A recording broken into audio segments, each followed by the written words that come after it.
Folks, welcome to an all new episode of So Bad It's Good with Ryan Bailey. This is your pal Ryan, and this is your Wednesday episode.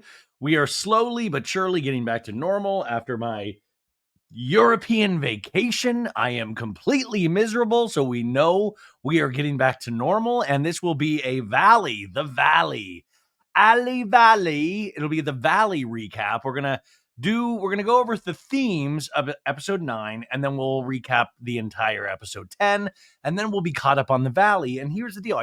I read one, I don't get to read tons of comments, but certain ones will pop up for some reason on my phone. Like I'll get alerts, and one was like, you say how much you love the Valley, but you don't even recap it that much. And you're right. Sometimes it gets to be too the recapping of Bravo shows gets to be too much, man. Sometimes you can't squeeze it all in, but I want to assure you that I genuinely love this show. I love it in such a weird way. Like it works in this weird, it's almost like I used to compare Real Housewives of Beverly Hills. Like back in the day, I would compare it to like Michael Bay films. And I'm not a huge Michael Bay, the film director. He did a lot of the Transformers movies. And I'm not a big fan of his work. Sorry, Michael, if you're listening. And I think, but also hugely successful films, right? And Vanderpump Rules, it's not Michael Bay to me, but it's really successful in that vein. So The Valley to me almost reads as how old Roni used to read to me, which is like almost an independent film. Like, it almost reads to me like an art house film where we're really seeing it's not just that they moved to the Valley, it's the insidiousness of relationships as you get older, of seeing the misery in these couples' eyes, the fear of their future, the fear for their future. I mean, Jax yelling, feeling comfortably yelling at his wife of like, don't drink like that, you filthy stupid bitch. Like he doesn't say bitch, but it's not far off. It's coming at some point. Like he feels free enough to do that in front of his friend group. And the friend group doesn't really call him out on it. I mean, it's wild to watch. And you're like, holy shit, this is real. And so it reminds me of this kind of really very real independent film, even though it has Jax and Dodie on it, who are part of the Vanderpump Rules, universe, and they're used to it, but it has all these I'm not going to say delightful characters, but these really great characters that you kind of want to sink your teeth into a little bit. I mean, even Jesse Lally, after his ayahuasca trip, his ego death in the desert or wherever it was, it's very interesting. He, is coming out with some real like, here's what I think. Here's what I think about you, Jax. I think that you are just scared. Like, I love that he's even like therapizing Jax. Like it is very interesting. Like there are different colors that are starting to come out with these characters. And I'm like, hell yeah, man, bring it on. Even Danny this week, Danny Bucco, Danny and Nia, to me, a perfect couple in so many ways. But even he slipped up and said something that was like not too kosher, where it was like, women are never going to get it, man. Women are never going to give you the compliments you deserve. And it is amazing because they have this scene where all the men are out there comforting each other and talking about their feelings. And it's like, yeah, we dudes should be encouraged to talk about our feelings, right? But we don't need to like circle jerk each other about our feelings. Like, we also don't need to be like, we never get the appreciation, man. When is it going to be our turn? When is it going to be the white man's turn? It's so, and I don't want to take away anybody's lived experience, right? Like I get the pain of I get the pain of being a human being on this earth, right? I get that everybody has a story, but it is sometimes wild when you realize cameras are directly on them filming these sessions and they're encouraged to have them. Production's like, okay, if we could get the guys out to talk about how they're feeling right now, that would be lovely. So they're encouraged to do this. And I just think it's great because, even the men that have probably fought this, they probably are getting into it. They're like, you know what? This actually feels pretty good. I thought it would be weird talking about my deepest, darkest thoughts and feelings in front of a camera, but I think I'm kind of a natural. Like you can tell that, and especially this Jesse Lally. I'm saying keep your eye on this guy because I had written him off completely, and by no means is he my favorite at all. but he's got something that is going to be fascinating to watch next season, and that is that he is potentially a bigger douchebag than Jax. But then he thinks he understands the human condition. He thinks he understands the psyche. He thinks all of these things, but it is interesting. And in typical fashion, we are feeling sometimes bad for the man because his wife, Michelle Alley, is not in love with him at all. I mean, you could see it. You could see it from the first episode. In fact, not even in love. I would say there's a deep hatred there. And I will say, spoiler alert, Jesse Lally is on Watch What Happens Live. He is with somebody else now. He is dating somebody else. And I got to tell you, he looks worlds happier. He looked light as a butterfly. He was like dancing around. Like he was very very flirty with Michelle Buteau, the other guest. And I was like, where did this guy come from? And I'm like, I can't wait to see how we got there on season 2 of The Valley. I cannot wait to see how this man treats his new girlfriend. Is it going to be apples and oranges, or is it going to be more of the same? I'm so, but that's what I'm saying. Like, and I'm not tired of any of their journeys yet. I want to see how Janet and Jason are as parents. I loved on episode 9, we had, what is it? A couple people called it Janet's Gay Mafia. Because you had Jared and Simon, reporting back to Janet. And then you had the scene with Janet on the phone with Zach, and Jared and Simon are there making like, oh no, hang up, Janet, hang up. It was high comedy. How do you not like this? And I do find it interesting because I do know some of these people a little bit. And it is interesting to see how other people view them. It's interesting to see how, like, if you know a person and all of a sudden they're good on TV and people then kind of attach things to them. Like, I've been reading so many things about Janet being a villain, and it's fascinating. I can't wait to talk to Janet because I really do want to ask her, in a funny way, of what is that like to be all of a sudden told how you are perceived, and how close do you think these people are in how they perceive you? And, Janet, especially, she is somebody that knows reality shows backwards and forwards. I mean, and I will say, I think she's got pretty good taste. I mean, in fact, even this, I've lost all sense of time, but when Love on the Spectrum season 2 came out, this is before The Valley came out, I was texting with her about it because her and Jason were watching it, and I had said how much I loved it, and we were both talking about how much we just thought Love on the Spectrum was so beautiful. But Janet also knows the ins and outs of reality shows, and I think she's not the final boss in terms of like video games, but she does have enough knowledge, and she's not completely batshit insane. That if you can take the knowledge and take not being like, you can be sort of a villain that has purpose. The thing that worries me about Dodie in this show is that I think, we all agree to some point, Dodie is a legend in so many ways, but Dodie, it's like there used to be this TV show that when I was a little kid, they would rerun it on, like when you would stay home all day from school and you get to be there for all the reruns, and you'd see like I Love Lucy and all of these like sitcoms. But then they had this hour-long show called The Greatest American Hero. And what I believe, I was a little kid when I watched this, but what I believe the conceit of this was this man, this blonde curly haired dude, stumbled upon like a superhero's outfit, like some kind of thing, but it didn't have the instructions on how to use it. So he had all of this power, but didn't know how to control any of it or the suit. And sometimes I think that with Dodie is that like Dodie has so much power, but sometimes she doesn't know how to harness it. So it just shoots off wildly instead of being directed. And I feel like with Janet, she's able to direct some of that energy. And potentially, I mean, it's going to be interesting. And it seems like the show is setting up this Janet versus Dodie. Now, I don't want Dodie iced out at all. In fact, if I was somebody that would plead with anybody in this cast, is don't ice anybody out. I know it's your baby moon, but listen, from my understanding, I've never had a baby moon, but my understanding of a baby moon is that usually it's the two people involved in making the baby. They go on the baby moon to celebrate the lady about to give birth, and it's supposed to be a relaxing, fun time. It's not, let's invite the cast of a reality show. So if you've already gone that far, what's going a step further and going, yeah, let's invite Dodie and Zach. We're doing a fucking reality show. Like, I don't love that. And I don't love setting up that precedent in the first season of any show. I don't like it when it's on The Real Housewives. I feel like you need to be penalized if you choose A, to not go on a cast trip, or B, you are told not to come on a cast trip.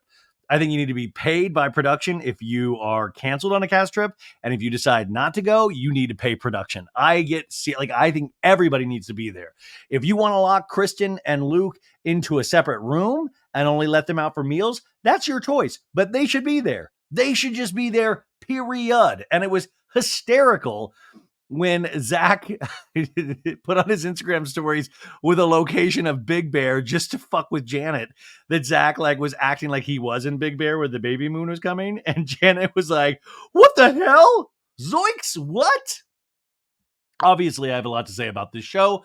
So that's little bit of opening salvo. But if you're not watching it, I think it is worth the watch. Of course, we had the Vanderpump Rules Part 2 reunion airing tonight, and that recap will be out on Thursday here. And I want to let you know, I finally got around to recapping Part 1. And I was so disappointed in myself because I didn't think that much happened. But then I got these amazing transcription and I rewatched it 2 times.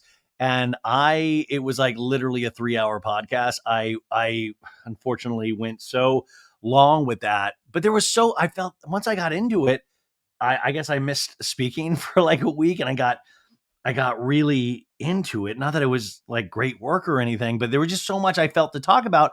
When initially my first time watching was like, this will be like 40 minutes tops. And then 3 hours later, it's a sickness, folks. It's a sickness. I have a problem. I have an issue, and I'm so sorry that sometimes these goes that long. This will not happen with this. Mark my words. I will throw my computer over like down the hill if that happens. Okay. Let's commit to trying to be out of here in an hour 15, hour 20. That's really not going to happen. Okay.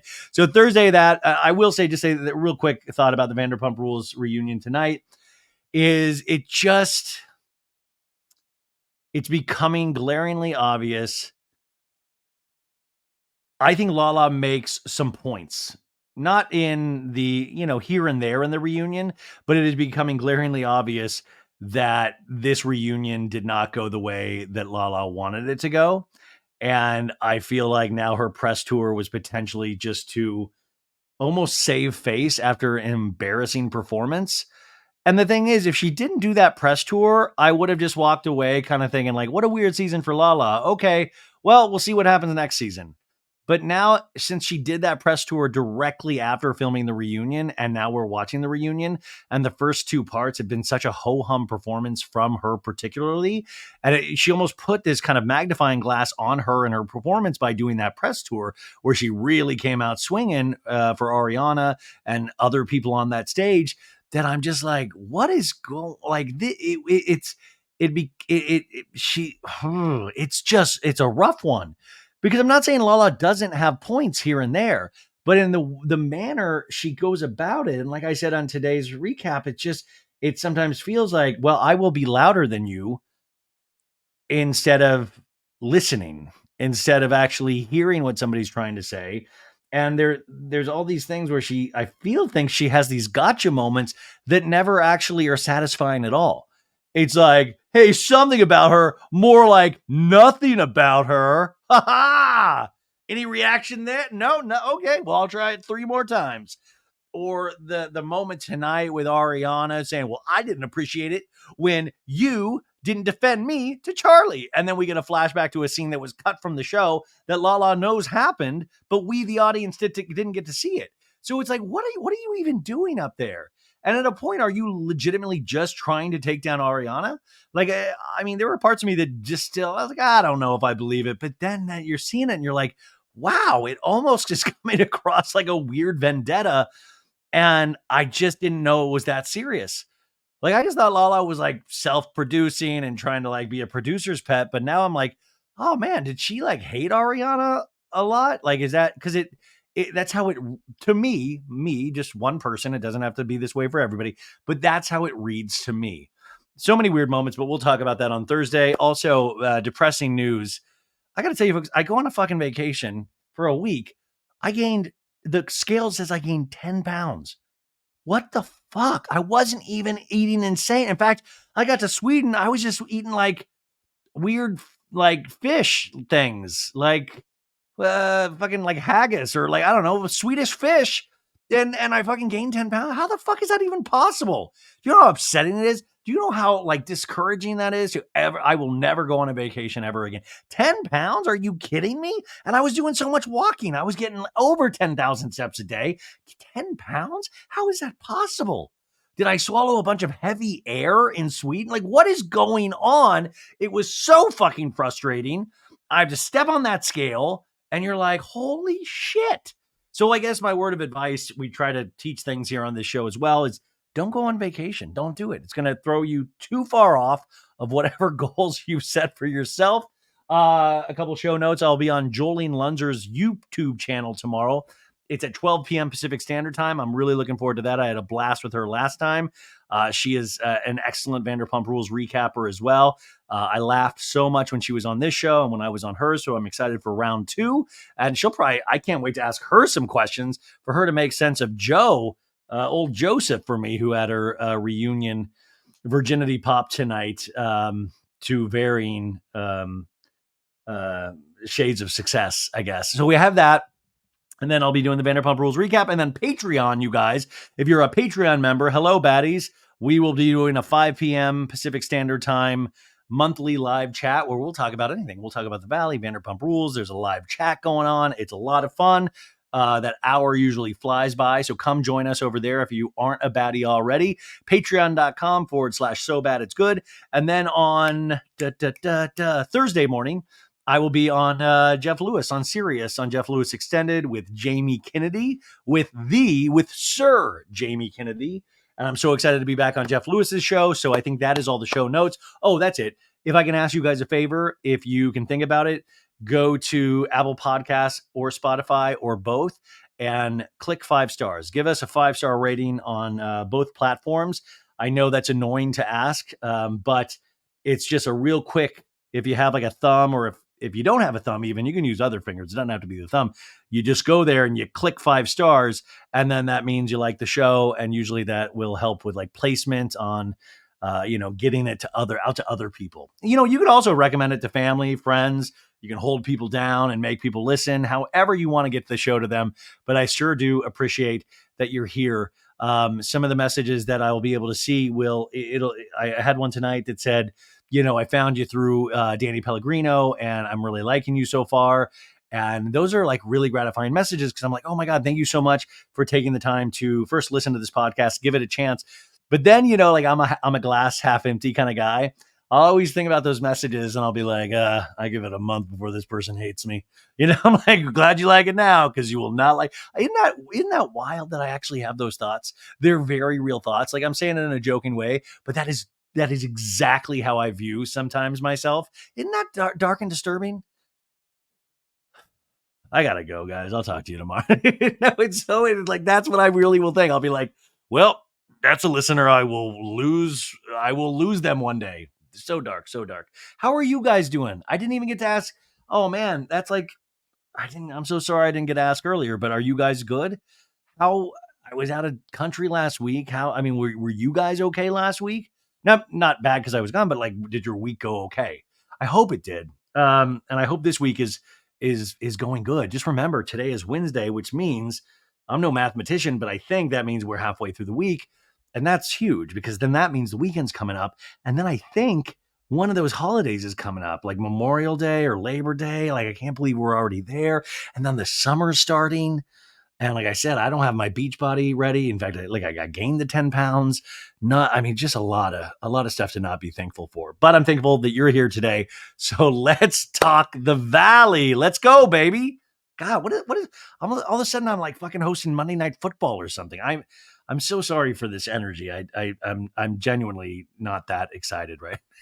I don't know why I'm like, let's go, baby. Woo! That's so annoying. I'm sorry. I can't stop now. Woo! Okay, so this is episode 9 that we'll start with. And we're not doing the whole thing. And I got to tell you, the only reason that I want to talk about episode 9 is just so I can reenact Jesse coming back from his ayahuasca journey.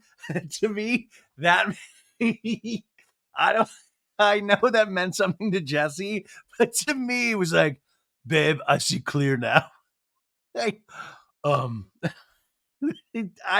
to me, it just made me laugh so much. Do I want to do ayahuasca one day? Of course I do. Um, but I love that Michelle, his wife at the time, says, "Listen, yeah, I support whatever you're doing, but maybe you could come back with an entire different personality." And he was like, "You got it, babe. Let me go work on that." And how dare you? Also, you have a fucking show that you're first season on, and you want to make sure you get it renewed. You send a fucking camera crew to this man's ayahuasca journey. I'm sure it would ruin everybody else's experience, but I want to see this man because the editing. They'd put all those like wavy lines of like when they put up like a bunch of like Grateful Dead things and just like make it real silly looking. But I just want to talk about this man coming back and going, "I can see clear now, babe. I see it so clearly. Everything is different now." And then by the end of this episode, he's having slap fights in Big Bear. Anyways, this episode starts off where we left off on episode 8 at Chris and Doty's James May relaunch for her t-shirt company. And Zach finds out through Jax, the bearer of all bad news, just not even the news in just the valley. Just I think Jax is just the bearer of all bad news. Let's, Christian and Luke know, hey, they're not invited to Big Bear, but also Zach, the gay best friend, is not invited. And Zach is taking it hard. He needs that big piece of hair to come down and cover his tears because he's like, this hurts. I really don't know why I am not invited. I thought we were in a good place. I literally I've defended Janet 1,000 times over. And Danny's looking, he's like, yeah, I feel bad for that guy. And Nia's like, I feel really bad for that guy. I feel like it's collateral damage because of Kristen. And Brittany's like, you got to go call her, boo. Nia's like, well, he's friends with Kristen, so is that why he's not getting invited? And, Jax is just watching this, and you can tell that Jax is really kind of loving the chaos that he has created, even though he's acting like, listen, I don't want to be the one to tell you, but you're not coming. And now he's just surveying the damage that he's did. He's like, okay, I got some tears from Zach over here. Doty and Luke, they seem pissed. That's all in a good day's work for old Jax Taylor. It's like you can tell he feeds off this energy. Now, Luke brings up a good point because he's like, listen, how does that make you? How does that make them any better than us? Like, they sent you in to tell us that we can't come. And Jackson was like, well, the reason that I was sent in is because they weren't invited to the James May relaunch party. And we cut to 2 hours earlier where Doty is letting us know that Janet and Jason are not invited to this t-shirt event. So we've got now in the opposite of an invite off, it is a not invited off. People are like, I'm going to not invite you worse than you not invited me. The sad thing is, though, we have a reality show to film, so none of this is conducive to the actual reality. And then Chris is like, well, Jax, I wasn't invited to the dinner either. So now we're like comparing, and Jax is like, I don't want to fight everybody's battles. Jax, exactly. He totally wants to fight everybody's battles. Jax gets power from fighting other people's battles. Kristen's like, my point is, this is high school bullshit. You didn't invite me, so I can't. And Jax is like, I agree wholeheartedly. But I love this because this gang is sitting on the steps at the James May, all talking about this not being invited. And I love the way that it's just even filmed. It's just a great shot of a bunch of friends sitting there bitching about not being invited to this thing. Now, Doty says, listen, I don't know. Like, me and Janet have been good in the past, but now all of a sudden I'm being treated as an enemy. Now, listen, also, Doty, I think, is in this episode, she has unveiled in her talking head one of the lowest cut tops I have ever seen in this dress. And I don't want to be a disgusting dude, but there's a lot of, there's a lot of the boobage, and there's a lot of boobage. And yeah,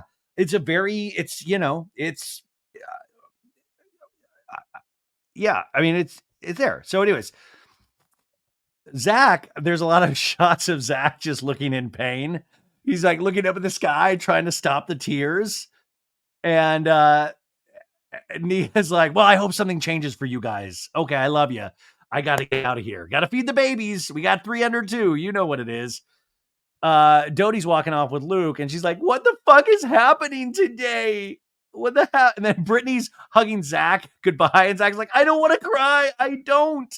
And then Simon, Janet's friend, is there, and he's sitting there texting on his phone. He's texting on his phone.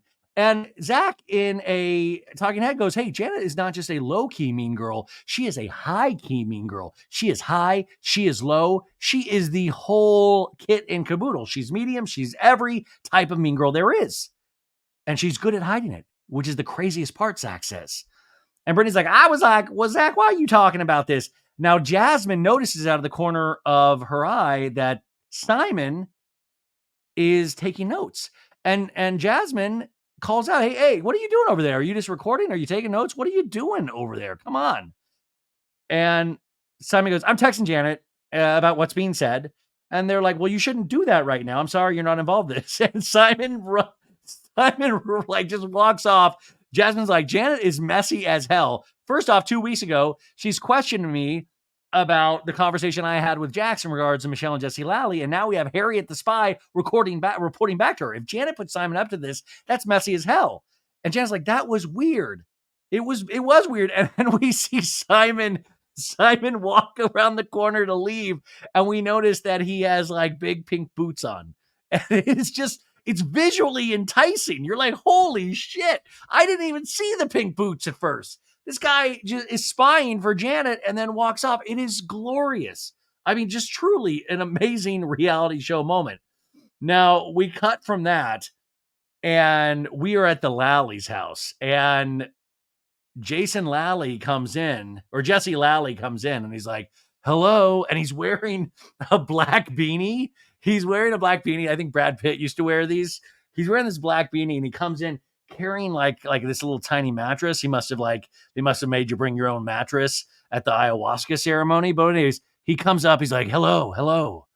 And he sees his wife out there laying, and he smiles, huge smile, and he hugs her. He takes her, and he's like, oh, this feels good. Yeah, bring it in. And it's just silence. Yeah, he's just feeling this hug. He like grabs her hair and he smells her. Yeah. And he gives her a big kiss on the cheek.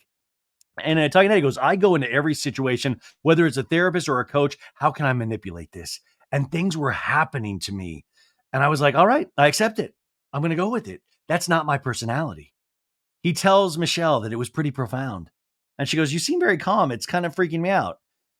He's like, I'm so aware, babe. Like you always got to worry when somebody's like, I'm more aware than I've ever been in my life. I'm so aware right now, babe. Yeah, I can hear flies from 3 miles away. That's how aware I am. My senses are off the charts. He's like, listen, it's a plant-based medicine that I took, mixed with hardcore meditation and breathing. And all I'm thinking about the whole time is Tom Sandoval having hardcore breath work in this season of Vanderpump Rules, where he was like, that's all I'm thinking. And I'm like, we got to keep Sandoval away from this ayahuasca journey. And he was like, it was the most unbelievable experience, but it was so overwhelming. And it came on real hard, babe. Everybody turned into energy. The hillside, the grass. I got rid of the burning of my head. I was like, I saw this like demon, and I kept trying to throw the demon away. Everybody was so pixelated. I mean, I died. I literally died, babe. Once I had some apple juice in me, I kind of realized that it was all beautiful. Now they cut to Michelle, and she actually yawns. This man is talking about something that he thinks changed the course of the rest of his life. And she's like, that's good. I also like that he was like, once I had some apple juice, once I got my juice box and my snackables, I was ready to rock at that point. It was a little dicey before I had my juice box. But then I realized after that it was all beautiful. We're all energy. It was like, Jesse is enough. Even the ayahuasca is like, well, I wouldn't go that crazy. Jesse's good, right? Like, a lot of work to do, right, Jesse? Even the ayahuasca is like, don't put that on us. Don't put that on a plant-based medicine, right? So he's like, Jesse is enough. And Michelle is just smiling, and I can only imagine she's like, God damn it. I asked him to change his entire personality, and he did. Nothing is going my way lately. She goes, how do you feel? How do you feel now? How do you feel now? Now, do you feel different? Do you feel like a changed person? And he goes, I feel completely different, babe. I think when I say I died, I think it was like an ego death. And then a talking head, she goes, an ego that big is really hard to kill. Can you imagine your wife just slagging you off like that? She goes, but he just has like this completely different energy. So maybe it did work. I asked Jesse to be a different person and he kind of came back a different person. Just my luck. But she goes, that makes me happy. And then he goes, in the scene, he goes, I was blind and now I can see. Can you imagine that if somebody pulled that out? I was blind and now I can see. I used to not be able to walk, but now I walk with 8 legs. You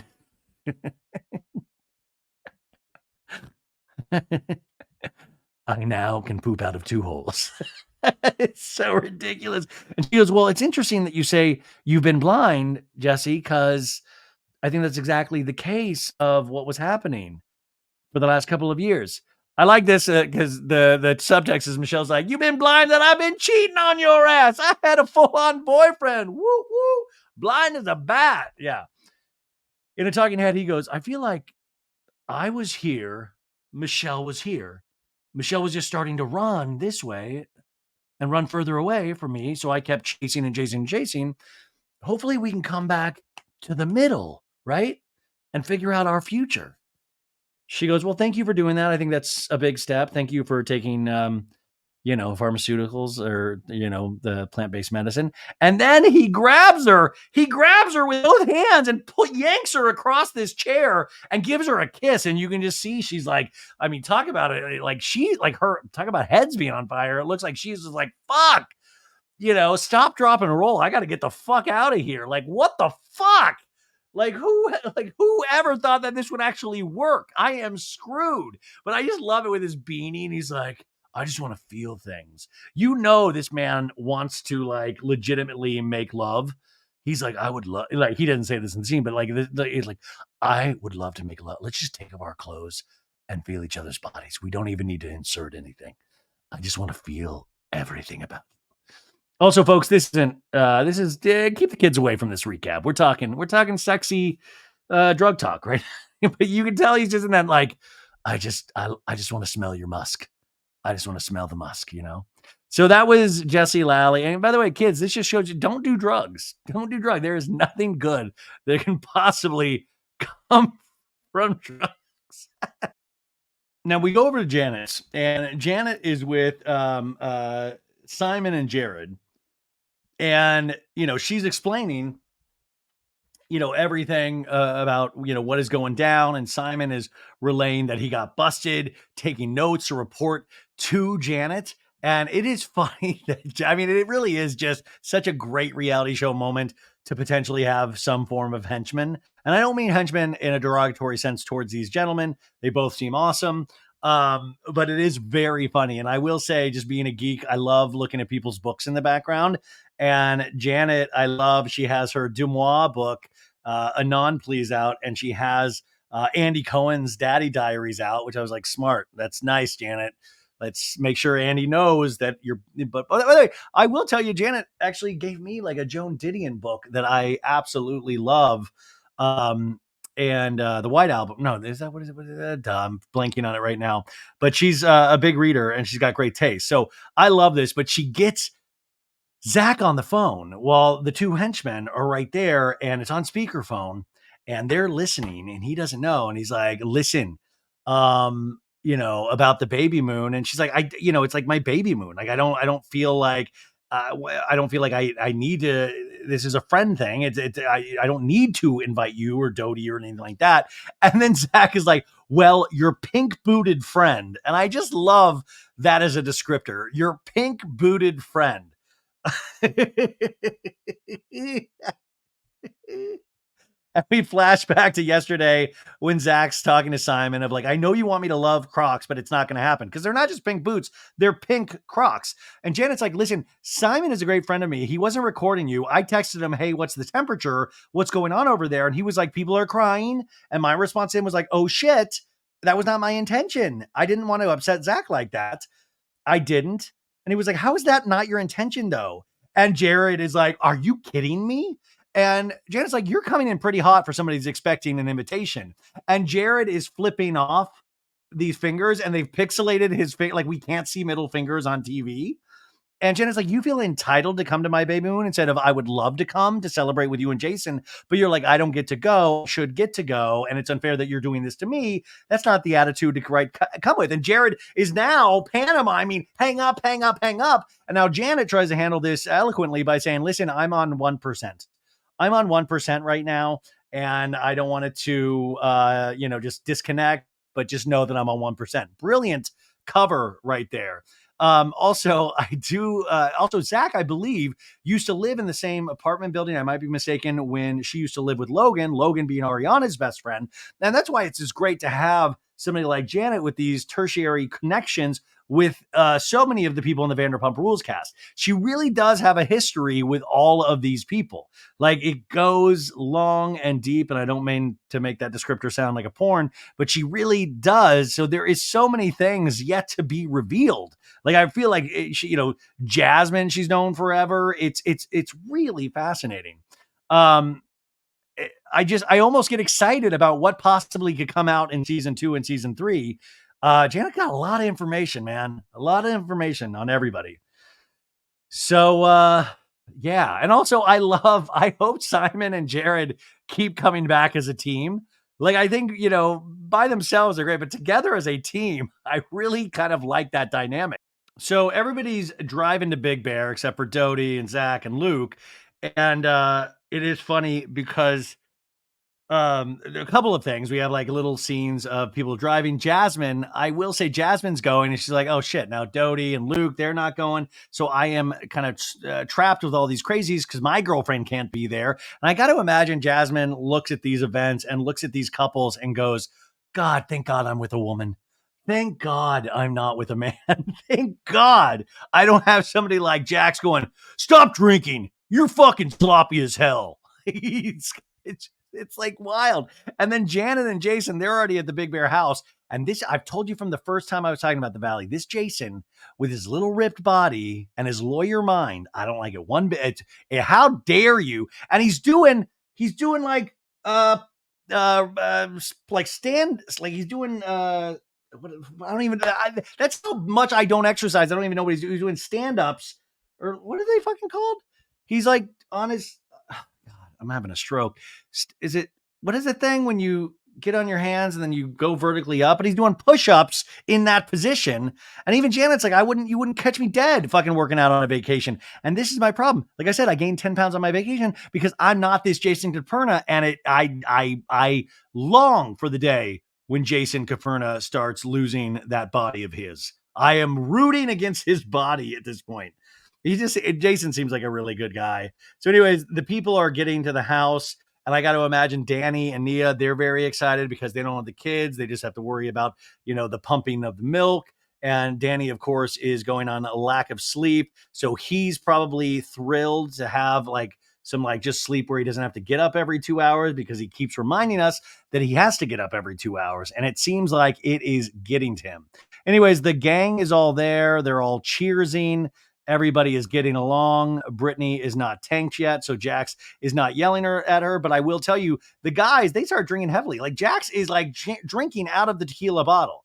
And Janet, this is how you know Janet is a reality show fan.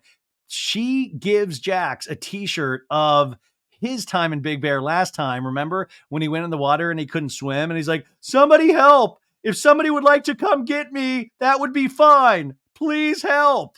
Remember when they all went up to visit Rob Valletta's like rental property? And Janet gives him the shirt. And I got to tell you, this is how goofy I am. The whole time I was just like, where the fuck did she get that shirt? I need one of those shirts. I want this Jax Taylor shirt. This image to me is so iconic. I was like, who's selling these shirts? I figured I would know offhand, but I don't. So Janet, if you're listening, please, could you drop a line and tell me where you got this shirt for Jax? Because I love it. So the girls have set off to go to a pontoon excursion themselves. The guys are by themselves. So we've now separated the sexes. Very good. The guys are going down to a beach, and it really is just beautiful, this nature. And Jax is like, "I'm pissed drunk at 3 o'clock on a Monday. This is not normal. It is not normal." Now, the girls, they're off on their pontoon having a good time. Um, and I will tell you, all these men are like taking their shirts off, and everybody kind of has somewhat of like abs, and that bothers me. Um, I root against all of these men's bodies. So we're with the guys on their little beach area, and they send Jesse Lally in some inner tube. They're like, go. And we see that they're finishing like tequila bottles strewn about. And he has Danny, this kind-hearted Daniel Bucco, and Jax is there, and he's like, listen, hey, got to talk to you about something, buddy. This Michelle Lally, Dodie says, was texting somebody on the side. And even Jason's listening now. And Jason's like, why are we sneaking around like little bitches? Like, why don't, if we have some information that our friend Jesse should know, we should just fucking tell him straight to his face. Like, it doesn't make any sense. Jason, being a real man, in a talking head, he goes, throughout this summer, we have gone through multiple situations where someone hears a rumor and spreads it.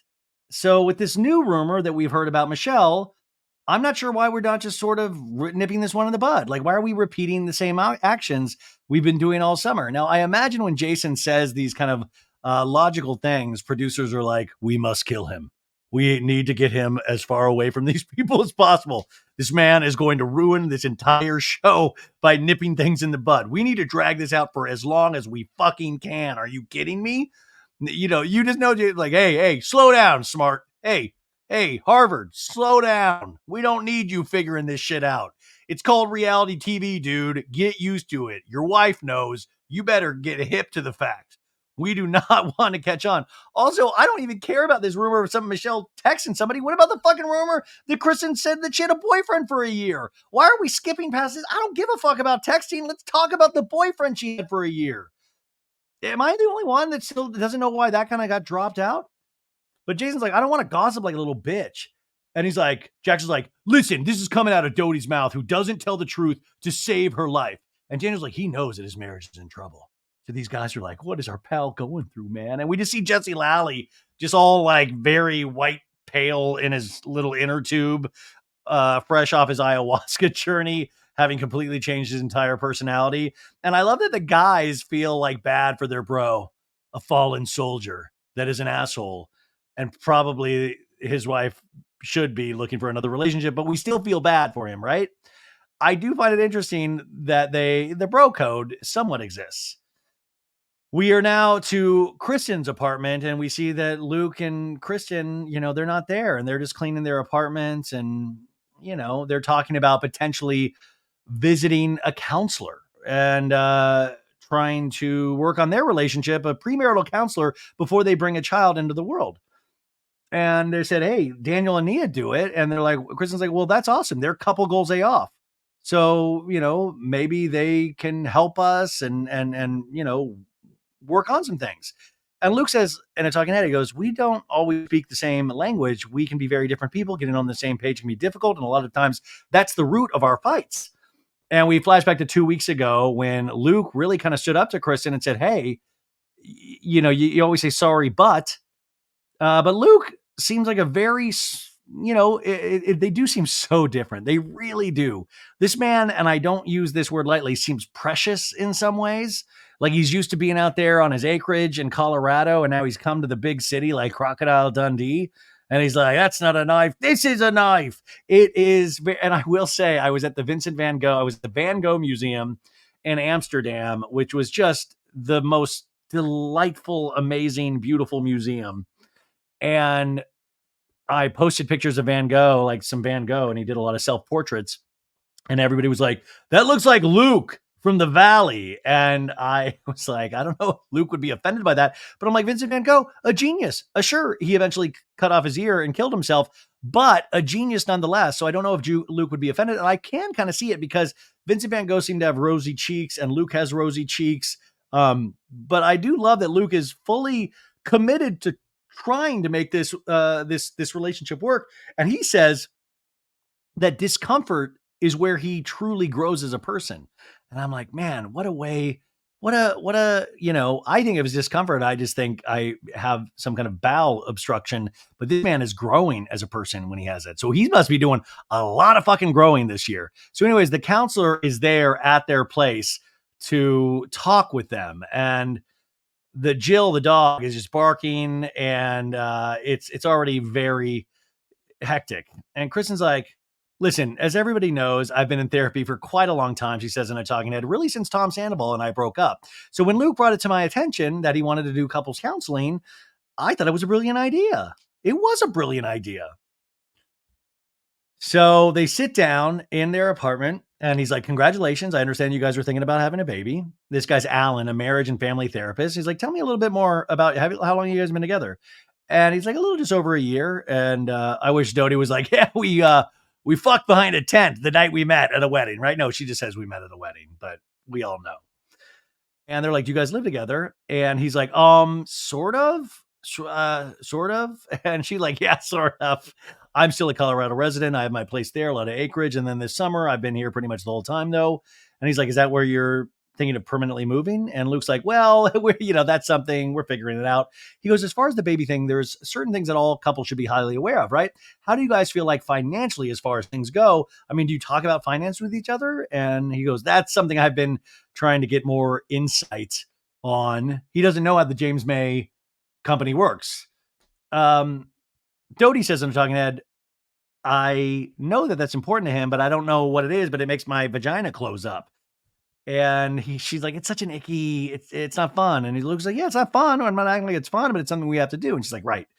And the therapist is like, well, it sounds like you haven't had those discussions on money, families. Like, what do families think about this? How do they feel about the two of you? And also, are they in Los Angeles? And they're like, that's our biggest concern. Yeah, we don't have that help, Dodie says, because his family is back in Indiana and my family is predominantly in Michigan. And Alan is furiously scribbling. I've got so many notes. Oh my God. So she's like, we don't have a lot of hands on family help that a lot of our friends have. Because by the way, they're going to be leaning on Jax and Brittany would probably be a big help. But Jax, you're gonna have Jax babysit. He would like commit to it and then like bail out and then blame you for the bailout of like, Kristen, you've been a liar your whole life. Like it's got to be intense for a couple to start having these conversations and realize that they're potentially further away from this thing that they want to do, have this child together, than they would have thought. And that's why sometimes therapy can be really scary, because you will sometimes hear the thing that you don't want to hear. You sometimes want to live in some stage of la la land. And I'm not saying that they shouldn't be together. In fact, I think that this boyfriend seems so different than Kristen Doty's previous boyfriends that like maybe this is what, and maybe fuck all of us that say differently. Maybe it's whatever makes these two people happy. And I'm so curious where this goes, but they are so entwined now because they have their podcast balancing act, which I think is pretty successful. And then they have now this show, The Valley, which is successful. And I wonder how that's going to change their relationship. Will it help or hurt? It'll help financially, but it might hurt other ways. The therapist says, well, it can feel lonely sometimes with a human being that can't really give a lot back. And so that's when support systems become very, very important with kids. So I guess I want to hear a little more about your support systems here, because they're going to be your vanity. And there's like a long pause where Doty's thinking about other people and like Jax. And Luke is like, well, I have some concerns about people who we can trust. I'm certainly not confident in kind of your circle, Kristen, that has children. And Kristen's like, why? Well, I feel like there's been some conflicts recently. And Doty's like, well, there's just a lot of judgment. And you see the therapist notepad and he's just literally like doing a hangman. No, he's not. It's just scribbles, but you know what I'm saying.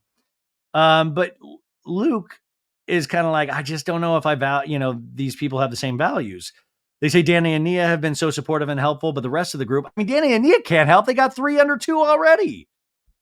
Doty's like, I think there would be usually be excitement and support with your friend group, but we don't have that here. We don't have that on any front. The therapist is like, I very much view people as mirrors, and who we surround ourselves define us. And how do we see ourselves? If you're excited and somebody's not mirroring that back to you, then you question yourself. And he goes, I don't think I can be happy living here long term. And Doty's like, well, we haven't figured that out yet. He's telling you, Doty. And then he does some things about a circle, like there's little circles of intimacy, what you share with each person. You guys are going to have to figure out those people who you can trust, blah, blah, blah. I do think it is funny, though, of thinking about the people that Doty thus far has surrounded herself with. And we only know that because of Vanderpump Rules. And it is a dark bunch. It is a dark bunch, right?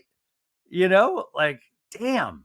That would scare the fuck out of me. You gonna have Tom Sandoval babysit? You gonna even have Tom Schwartz babysit? Like, sorry, I watered your kid along with my plants. I forgot. I don't know. Okay, so then We're back at Big Bear, the beach. Now the girls have met up with the guys, and this Jesse Lally, he's on fire. He all of a sudden is playing like slap happy with everybody. He's like leaping over lawn chairs. He's like trying to hit everybody. And Nia, remember, did the self defense course a couple of episodes ago for the women, and she's like, "Have you guys practiced what I have taught you?" I would have loved if Nia had like with two swift kicks like taken Jesse Lally down. But now we have some of the couples facing off against each other, and Jax is facing Brittany, and Brittany is defending herself with Nia's moves, and Jax is trying to grab her, and Jesse Lally comes up behind Brittany and like puts her in a stranglehold. It's really weird. And Jesse's like, "Go grab Michelle's arm, Jesse," and Michelle says, "I haven't taken the cast." And then Michelle Lally is like, "Jesse, do you want to actually fight?" And Michelle slaps him, but he kind of slaps her back, and he's like just dancing around like a fighter. He's like really swinging at her. Now, Jax and Brittany are talking to the side, and Jax is like, "Listen, I was telling the guys about the situation with Michelle, texting some other guy." And Brittany's like, "Yeah, you should definitely tell Michelle what you heard. You should. You should." And we just see the couples are still fighting. And she's like, "Everybody knows. You should tell Jesse as well." Um, then like Jesse grabs Michelle in her nose, and she's like, "Oh my god, dude, you grabbed my nose. That's like I got a nose job. Are you fucking kidding me?" This Jesse just grabbing. I guess this is part of the ayahuasca come down. Who knows? So he's like slaps her nose and like pinches it. It's so weird. They do a slow-mo of it, and she kicks him. And it's like, "You hurt my nose." And he's like, "I did. I didn't even see." It's like, "Jesse, hello. You can't touch my nose. You did when you slapped me." He's like, "When I slapped you, you slapped me. Why would you get the face, Jesse?" And Janet's like, "I'm almost 10 years post my no job. You're only 1 year in, Michelle." And we see 2018 photo that Michelle did definitely get a nose job, and she looks completely different. And then Jax goes, "As somebody who's had quite a few nose jobs, I can definitely understand what Michelle's going through. Back when me and Brittany used to have sex a lot, towards the end of one of the intimate times with Brittany, she got a little excited and she headbutted me, you know, and that was the cause for nose job number two." Are you fucking kidding me? They had wild sex where Brittany was like, give it to me, go, go, go. That she headbutted him. So, like, I almost feel like Jax is like using this as an excuse because he just wanted another nose job. Like, it was just like a light bump. And he's like, it's broke. I got to get a new one. I got to call the doctor. Because I'm like, how hard are the thrusting that Brittany is doing that she headbutts Jax so hard that his nose must have been putty or something like that? It's wild. So their Jackson Brittany's child, Cruz, is sending videos, and Cruz is crying, and he's in swimming class, and Brittany keeps watching this video of her son crying, and Jackson's like, "I don't want to watch. That's why I walk away when I go when he goes to the class. I can't do it. I can't do it." And he's like, "Turn it off, babe. Turn it down. I don't want to hear that shit. I'm not hearing that. I'm not hearing that." And she just keeps watching. Jasmine's like, "No, it's all right." He's like, You don't need to watch it 8,000 times, Brittany. It's fine. It's over." It's like, "God, am I not allowed to be sad?" "Oh, you are allowed to be sad, but come on." And she's like, "Golly, Jax, don't be aggressive towards me about it." "I'm not. I just don't want to hear the baby cry 100 times. It's my child." And Jasmine's like, "If Melissa, my girlfriend, spoke to me like Jax spoke to Brittany, well, that would never happen because we both have respect for each other." Boom. I like this, Jasmine. So it is wild. Jasmine says, "If you respect your partner, you're not going to talk to them left out of your mouth like that in front of everybody, period." But they continue to do it, especially in the next episode. It gets even worse with Jax. He is so comfortable talking down to Brittany. And listen, obviously, if you've heard this show or listened to or watched my Instagram account, I have made so much fun of Jax over the years. But this stuff, it's really sad. It's a bummer, man. Like, it just seems like this is not somebody that loves this person. Like, I mean, and I don't, it's hard because when you watch these shows, you're sometimes forced to make snap judgments, and you try to look at everybody's sides, and it's just why it seems like whatever Brittany does, he is going to be annoyed to death with it. He is going to think it is the worst thing in the fucking world. So anyways, they're driving home. The guys and the girls are in separate cars. And now I will say Brittany doesn't understand that they can make prescription sunglasses. So she's wearing her glasses, and then she's wearing sunglasses over her glasses. So it's another thing why I fucking love this show. I'm like, hell yeah, wear two glasses at the same time. That is so real. That is so real to me that she's like, I don't want to spend money on prescription. I want to just go put the sunglasses over my real glasses. So she's telling the girls of like, God, he's over me all the time. I just like, if I breathe for a second or whatever, he is just all over me, but I just breathe. I just move on. And Nia's like, you know how to handle it. Works for you. It sucks sometimes, I'll tell you. And in talking head, you're like, Jack doesn't care about how he talks to me and other people. He talks to me like this in front of my friends, in front of my family, my dad, my mom. He just doesn't care. Mama, he does this in front of Mama with the beer cheese. And she goes, he doesn't even think it's a big deal. And we do know this because if you watch Jackson Pritt take Kentucky, right? That's what it was called, their spinoff, which you can watch on Peacock. He does it to her there with the family. And that's years and years ago. He's gotten so comfortable with doing this, and it's a bad precedent, especially for the mother of your child. And Brittany's like, I think I'm going to get sick. Pull over, pull over. Yeah, pull over. And they have to pull over, and she has to get sick out of the car. And they're like, get it out, girl, get it out. And she throws up, and she's like, I'm sorry, everybody. And they're like, don't apologize, don't apologize. Goodness gracious. I had a weak stomach always. Gallbladder removed at 23. I was so sick all the time. Oh, it sucks. And we didn't even drink the whole time we were there. I didn't drink on the beach or nothing. I was already not feeling good from the first ride, right? I think I just got car sick. And Janet's like, it's pretty obvious you're not drunk. And they're like, you all know, you can back me up. That's the underlying tension of that is, she's like, I know Jack's going to think I'm drunk, but you got to back me up. Don't tell him I wasn't drinking. I wasn't. It was just regular stomach problems. And it's so sad, but it does seem like Brittany's got something really wrong with her stomach. And so I can understand a little bit that Jax might be worried about his wife when she drinks, but to be angry is a step too far. And here it's just, it does seem like getting your gallbladder removed at 20. I was like, holy shit. I mean, there's a whole story going on here. Now we're back with the men in their cars, and they're talking about slapping each other. And Daniel's like, Jesse, you kept coming at me though. And we flash back to them on the beach where he's like strangling Daniel with a towel. And he's like, are you crying right now, you pussy? And Daniel's like, I just want to make sure we're on the same page. And there's, no bad blood because you were coming at me intensely. And a talking head, Jesse says, Daniel's a little sensitive. By a little, I mean a lot. By a lot, I mean the most sensitive man I've ever met. And he's like, I apologize that you were offended, Daniel. And Daniel's like, oh, I apologize you're offended. It's not an apology. Do you understand that? And a talking head, he says, well, in that spiritual retreat he went on, he's been talking a lot about how the new improved Jesse, and I'm still looking forward to meeting him because I haven't yet. And he's like, I just want to squash it, Jesse. And he's like, I already apologized. Will you shut the fuck up, Daniel? Will you shut the fuck up? And so, I love it because he's in the same car as Jax. And Jax, like I always said, it's a game recognizing game. Like, I just yelled at my wife in front of everybody. You're yelling at one of our friends in the car. It's like, they're just like, I just want them to have a fucking a pissing contest. Like, let's cross streams. We're such powerful men right now.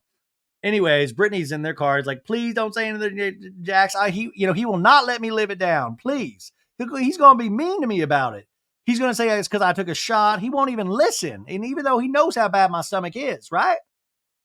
And Janet says, if I was car sick and I was throwing up, I would want Jason, my husband, to be the first person to know to tuck me in, make me feel better when I get home. But to have to hide that she's not feeling well from Jax because he's going to assume she's wasted is makes me really sad for her. It makes all of us really sad for her.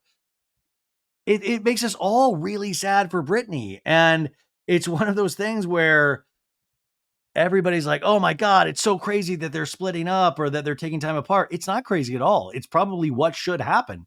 It's the absolute opposite of crazy. It's exactly what needs to happen. And I find it very brave of Brittany to actually take some time to actually think about if this relationship is good for her and what she wants for her family. And Jax just doesn't seem, I think Jax internally struggles, and he used to make fun of Ariana's mental health all the time. But I think this man really does have some real big mental health issues. And I think, unfortunately, he won't do it, but therapy would do him it would do so many good things, positive things for him. So please use my code so bad at better. No, but you know what I'm saying? It really would be excellent because this is not how any of these people should be living. And sometimes when you see it documented like this, it's even just glaringly obvious that they are having real trouble. Real trouble. Ugh. Okay, so they get back to the cabin in Big Bear, and Jax is Brittany of like, "Are you done crying about our baby? Are you done? Are you done with that stuff? Hey, let's get in our comfy cozies." I like he's like yelling at his wife, but he's like, Can we get into our PJs? Let's get into our PJs." And she's like, I just gotta lay down for a second. And Jesse Lally, he's had too much. He's laying in his bed. And so Jax is like, fuck, now's the time. I gotta have a heart to heart with Michelle Lally, who's potentially texting sexy shots to other men. And he's like, I got to do it. I got to be a man and step up and talk to this Michelle Lally. And he's like, why don't you and I go outside and have a little chat? Just pour yourself a margarita. Can we have a little chat, Michelle? I just got to get this fucking off my chest. It's just, I don't think it's right. I'll put $20 in the damn jar right now. This is the last time I'm going to talk about Kristen, but she's told something to me that you need to know that she's passing around. You can really see Jax's boner in this scene. He's like, oh, here it comes. I get to find out dirt. I get to blame it on Dodie. It's great. Hey, grab your drink. Let's go outside. Let's talk turkey. Come on. Let's do it. He's also wearing a number one guy in the group shirt, but I think it could be a way better logo calligraphy on this. It looks horrible. Like I liked the shirt that Janet gave Jax, but I hate this. I hate his number one guy in the group. It is not something I would buy. Great phrase, not a good, it's no send it to Daryl. He's like, oh, Michelle, I just want to get this off my chest because I've known about this too long. And she's like, you're scaring at me. No, it's God. And they're outside. He's like, God, it's cold out here. And she's like, I'm in a bikini. She's like, okay, start from the beginning. Okay, so 3 or 4 months ago, there was a girls' night at my house. Okay.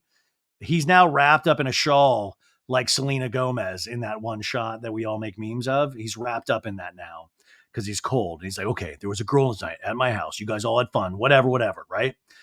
Whatever you bitches do. I came home towards the end of the night and Kristen was hammered. She started talking about you, right?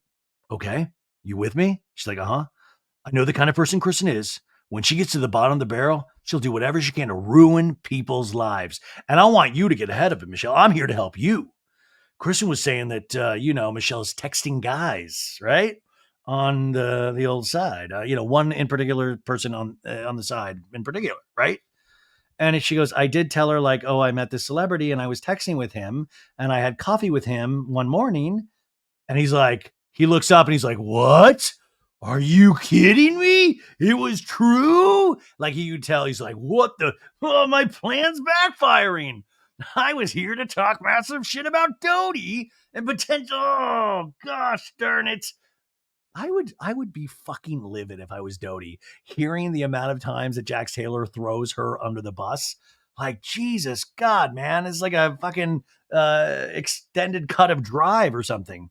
And he's like, she told me that you were texting this man. He goes, oh my God. I don't even know how to say it. I hate doing this, Michelle. She's like, what? Like sexy pictures of yourself. And he goes, she is right. I have texted multiple people. And he's like, what? And he just shakes his head. And that's the end of the episode, folks. That is the end of the episode. You're like, what? Oh, and by the way, it is deceiving because it's not the sexy pictures. She says, I've texted multiple people. But he's like, you've texted sexy pictures. How dare these shrews of women text their bodies willy-nilly to other men? Jax Taylor, the pillar of Christianity. Oh, okay. So that's where we end. Now we leap forward to tonight's episode 10. Do you want to do it? Okay. We're only an hour in. So we're not going to be an hour and 15. We're going to go another hour, right? But you're here. You're fine. You can listen to this at any time you want. If you're watching this on YouTube, yeah, man, it's long form. Let's do this. Okay. Episode 10. Here we go. Okay, so now we're with episode 10. The title of this episode is called Baby Moon Mayhem, and the description the cable company gives us, Jesse finally learns about the rumors swirling about his wife, Michelle. The guys come together to support Danny, who is feeling the mounting pressures of fatherhood. So that sounds pretty good. That's okay. We got some stuff to talk about. I will say this episode does feel the loss, though, of Kristen, Luke, and Zach. We do very tiny scenes with Kristen and Luke, but it really does bum me out. That is like my one complaint about this episode. Other than that, I think it is fan flippin' tastic. What did you guys think? Let's get into it. So we pick immediately back up at this Jax Michelle Alley conversation. And Michelle is like, listen, Jesse is very well aware. He knows everything. And Jax is like, what? In a talking head, she goes, I'm a kind of person where if I meet a celebrity, or she's telling this Jax, I get really excited because I see them as like a possibility that they could be a client or stuff like that because she's in real estate. So I'm always calling, texting, emailing, meeting people for coffee. And Jax is shaking his head like, okay, okay, okay. And then he covers his face with the shawl. In a talking head, he goes, I honestly don't know the real estate world. I know you got to talk to a lot of people. I know you got to text men. I know you got to text women, but I don't understand why you need to send sexy pics to sell a house. I'm like, this is a man who has not watched Selling Sunset.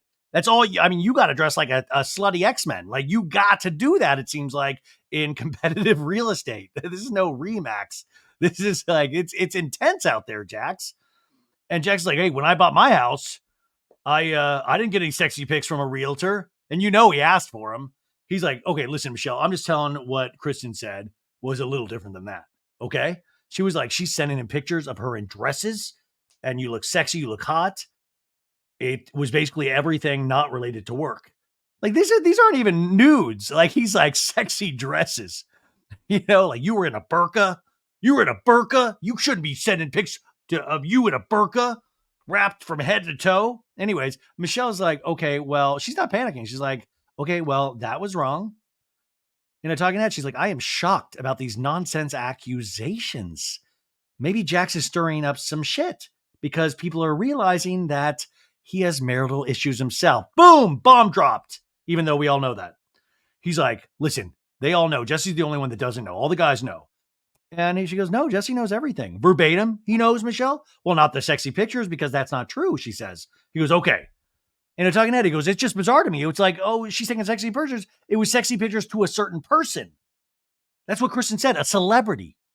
When there's certain rumors with specific information, a lot of times it ends up being true. I like this because he is a master. He's like, let me tell you guys, when there's pictures to specific people, it turns out to be in my work. I've come to realize it's so great, so great.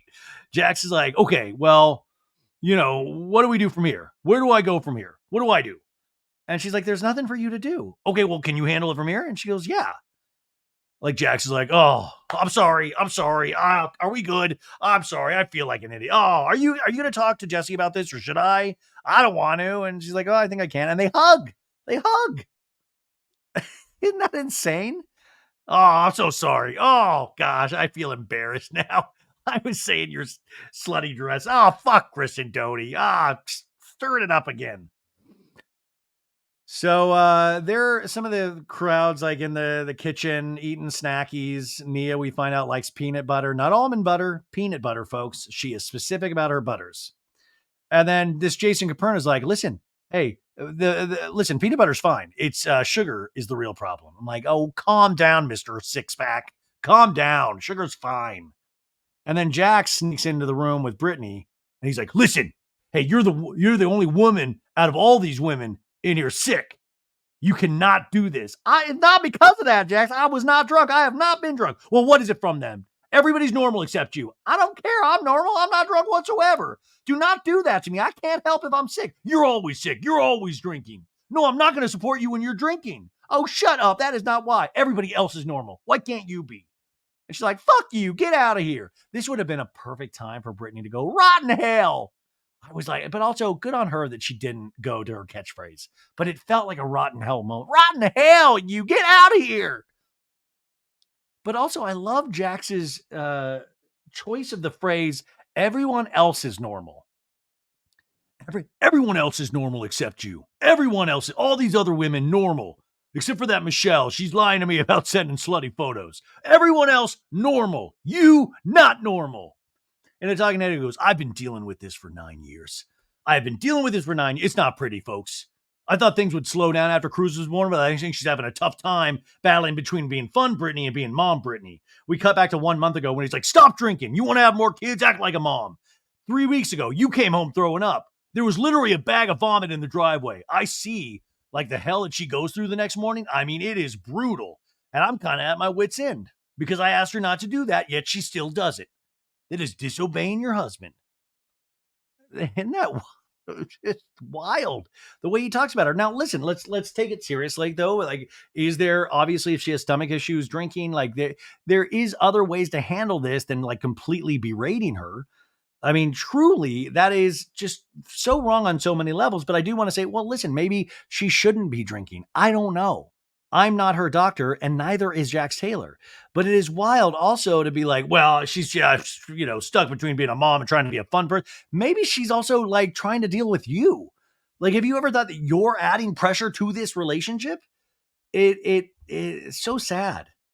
Anyways, now Michelle Lally has gone up to talk to Jesse Lally, her soon to be ex husband, and Jesse Lally has rallied. He looks like he's fucking in Mad Men or something. He's got like a nice fitted pair of khakis, nice like little top, and he has these Clark Kent glasses. I'm like, what the fuck? How you went from like lying in bed drunk to all of a sudden looking better than I've ever looked in my life? And Michelle's like, listen, I just had a talk with Jax. And I got to tell you something, Jax. And he's like, Jax, get it. Jax, get in here. I don't want to play a game of telephone. I don't want to do the telephone game. Jax, get up here. And he's like, oh, what did I do? He's like, come upstairs here right now, Jax. I like Jax. Like, what did I do, Dad? What did I do? You get up here right now, son.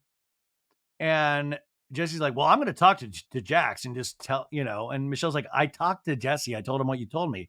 And Jax comes in. He's like, dude, I thought you were passed out in bed. It looks like you're ready to go out night in the town. He's trying to smile. He's like, what are you doing, buddy? You look crazy. This is crazy. And Jesse's like, well, Michelle came up here and said something about Jax said that I don't want the telephone game. And he goes, I don't want it either, buddy. Michelle's like, anyways, Kristen said that there was this guy that I was texting. And then she said that I was doing more than texting. And I basically laughed. Kristen's not a businesswoman. She doesn't understand the concept of networking. And Jesse goes, forget about networking. So what are you saying that she said, Jax? Well, God, this sucks, guys. He's like, just fucking say it, Jax. Well, she said that Michelle was texting this guy's sexual pictures between each other. Like, you look hot, you're sexy. It wasn't about real estate. And Jesse Lally's like, what guy is this? And Michelle's like, he's a celebrity, but I told you about it. I told you I had coffee, Jesse, and you were sending him sexy pictures? No, of course not. In a talking head, Jesse Lally goes, Kristen has never had a job in her life except for selling shitty t-shirts. Boom. Oh, shit. It's unfair that Kristen's not here to defend her shitty t-shirts. Come on.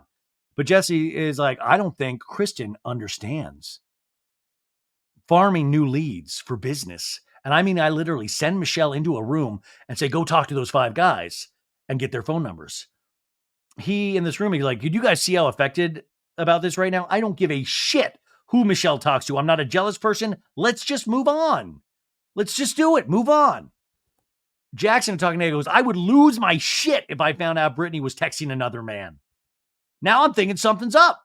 I am. Where there's smoke, there's usually fire. Another Jax.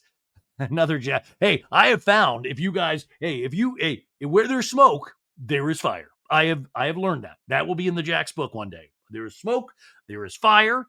When there's specific things, that means something's up. All of these little bits of wisdom will be in the Jax Taylor book.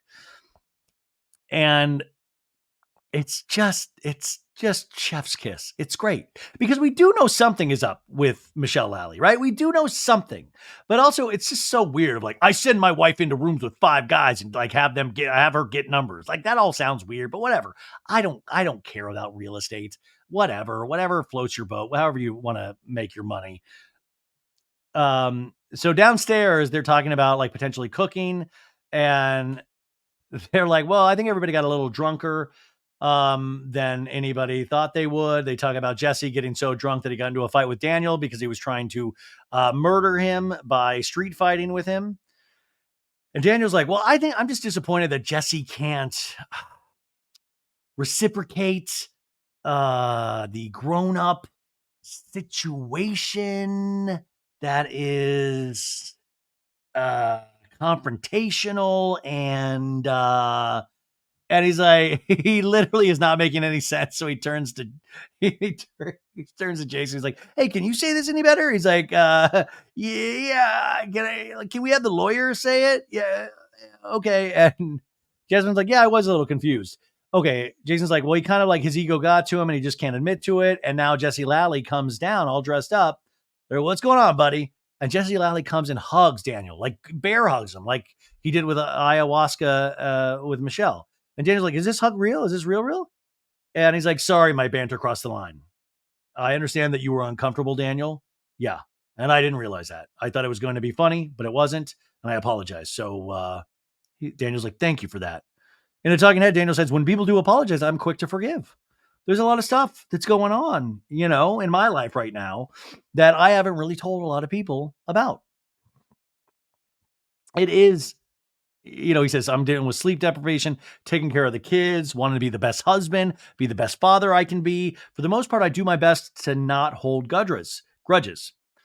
I also, the only thing about this Daniel that is super suspect, because he seems like such a great guy, how the fuck did he get in with this cast of characters? How are his friends Jesse Lally and Jax, two of the Justice League of douchebags? How did this happen? Because Jason seems like a really a good guy, but I don't understand how Daniel got mixed in with the bad boys. I'm a bad boy too. You guys are a bad boy at podcasting, but you know what I'm saying? But how I wouldn't want Daniel to hang out with me. We're all bad boys. Daniel seems like an upstanding young gentleman. Anyways, Janet's like, hey, fire up the grill. I'm hungry. And Jesse Lally's like, why don't the guys go outside by the fire and let the girls, actually cook something in here? And I love this. Felt like a very producer thing of like, hey guys, go talk about your feelings outside. So they have some drinks. They're all out there. They're starting the grill. And it's just bros being bros, dude. They're joking about hugging each other, men touching men. Super silly. The girls are in there trying to cook. Janet's directing all of the ladies. I think it looks like just like hamburgers and asparagus, but whatever. Nia comes up to join them. One of the babies, by the way, is there. Just not. Sorry, the two babies of theirs are there. I missaid that in the first episode. It's just that their 2-year-old is not with them, but that's still one down. They're talking about Nia and Danny potentially moving to Santa Clarita. They showed them one house 5 days ago, Michelle and Jesse, and it looks really nice, actually. A 3-level backyard, a 3-level. And Daniel's like, Nia, this is beautiful, Nia. And Michelle's like, well, I did it so you would say I can't live here. This is not my area. But like, you didn't make a stand of like, no, I'm not going to live here. So what is it? Is it you want to make him happy? Like, what is the truth?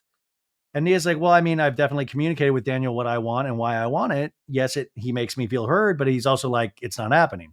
And I feel like it's not cool that he's not considering it.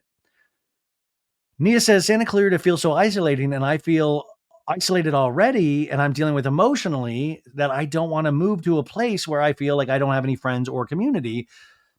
And Michelle's like, I think it'd be hard, like, because we are easygoing, right? For women, we kind of go with the flow. And if it makes him happy, then okay, then I'm going to be happy. But sometimes it's got to be more than that. And Nia's like, yeah. And Michelle's like, well, it's just not about just the house. And Nia's like, well, yeah, we need to have another talk about it seriously. That's an interesting little conversation that people might have blown past. But also, Michelle already has moved way past what her husband wants because you can tell she does not want to be with him. But this Nia situation is interesting, and I totally, it totally makes a lot of sense. Is why would especially when she is feeling postpartum depression in a way that she's never felt before, why would you want to isolate further out just for a bigger house? Now, I know it's probably great for the kids and for certain aspects of your mental health. That's really hard to do. But I thought that was an interesting little conversation. Now we go out to the guys again. And Jason's like, I couldn't follow any of your guys' conversations. And Jesse's like, well, I apologize to Daniel. I got physical with him. And I was looking at you today at the beach, Daniel, and I thinking that you're thick skinned and you're not. And Jax is like, oh my God, Jesse, don't say it like that to Daniel. Just say like you're a tough man.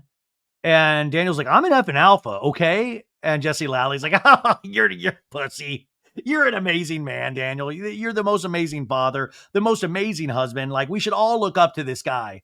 The way he treats women, the way he treats relationships. And Jax goes, you still have sex with your wife. That's fucking incredible. Jax.